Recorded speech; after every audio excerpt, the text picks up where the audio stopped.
Kindly recite Surah Fatiha for the grandfather of Meherban Ali, Sayyid Hussain Shah Shamsi Sabzawari Tabrizi.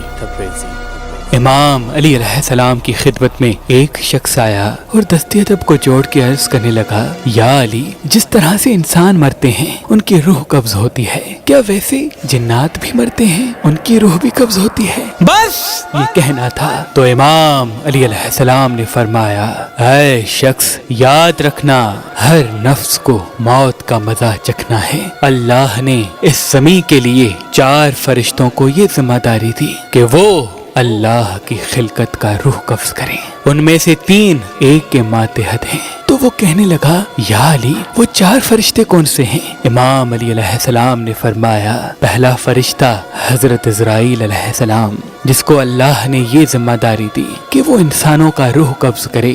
دوسرا فرشتہ شہ مسرائیل، جو حضرت عزرائیل کے ماتحت ہوتا ہے، اور اللہ نے اس کو یہ ذمہ داری دی کہ وہ جنات کا روح قبض کرے۔ تیسرا فرشتہ کہ حسم امرائیل، اللہ نے اس کو یہ ذمہ داری دی کہ زمین پہ جتنے جانور، کیڑے مکوڑے یا پانی میں رہنے والی مخلوقات جو اپنا وجود رکھتی ہیں، ان کا روح یہ قبض کرے۔ یہ بھی حضرت عزرائیل علیہ السلام کے ماتحت ہے۔ اور چوتھا فرشتہ آدم ممکائیل، اللہ نے اس کو یہ ذمہ داری دی کہ درخت، پیڑ پودوں کی روح قبض کرے۔ یہ بھی حضرت عزرائیل علیہ السلام کے ماتحت ہے۔ یاد رکھنا، اللہ نے جنات میں سے صرف ایک جن جس کو اپنی دربار سے نکال دیا، جس کو دنیا شیطان کے نام سے یاد رکھتی ہے، اس کو یہ مہلت دی کہ وہ قیامت تک جوان رہے، زندہ رہے۔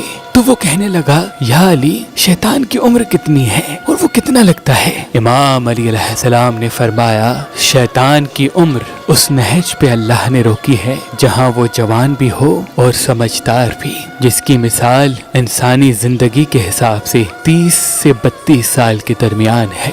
اے شخص، زندگی کی سب سے بڑی حقیقت موت ہے۔ تو وہ کہنے لگا، یا علی، جنات کی موت کس طرح سے ہوتی ہے؟ ان کا روح کس طرح سے قبض ہوتا ہے؟ بات جب یہاں تک پہنچی تو امام علی علیہ السلام نے فرمایا، اللہ نے جنات کے موت کا سبب ان 3 چیزوں میں رکھا ہے، پہلا مٹی، دوسرا آسمان سے برسنے والا پانی، اور تیسرا شہد۔ جب جنات کی زندگی اختتام کو جاتی ہے تو شہ مسرائیل جنت میں شہد کی نہر سے چند قطرے شہد کے اٹھا کے جنات کے ماتھے پہ رکھتے ہیں، اور یوں جنات تڑپ اٹھتے ہیں۔ اور پھر وہ جن جو اللہ کے قوانین کو تسلیم کرتے ہیں، مومنین کے دوست ہوتے ہیں، ان کو اس وقت اس شہد کے مزے کا لطف محسوس ہوتا ہے۔ لیکن جو جن شیطان کے حکم کو تسلیم کرتے رہتے ہیں، انسانوں کو گمراہ کرنے میں شیطان کی مدد کرتے ہیں، اس وقت وہ چیخنے لگتے ہیں اور کہنے لگتے ہیں